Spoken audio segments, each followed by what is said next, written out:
সিংহবান কুক্ষিগত হয়ে আছে। গরিব ও নিম্ন আয়ের মানুষের কাছে সুচিকিৎসা যেন সোনার হরিণ। দ্রব্যমূল্যের সীমাহীন বৃদ্ধিতে মানুষ দিশেহারা। অবাধে খুন, গুম ও বিনা বিচারে হত্যা সহ আইন শৃঙ্খলার চরম অবনতিতে দেশে সামাজিক নিরাপত্তাহীনতা আজ প্রকট।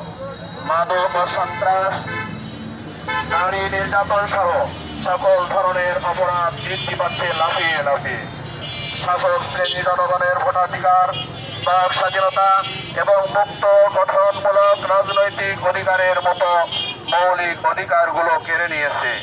সব শেষে তারা শিক্ষা ব্যবস্থার উপর আঘাত করে ধর্মীয় মূল্যবোধ সহ জাতির মেরুদণ্ড ভেঙে দেওয়ার পথে অগ্রসর হচ্ছে।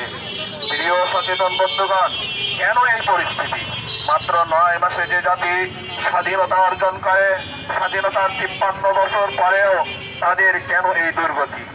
এই দুর্গতির প্রধান ও একমাত্র কারণ হলো এদেশের বোধ, বিশ্বাস, ইতিহাস, ঐতিহ্য বিবর্জিত, মানব রচিত ধার করা শাসন নীতি।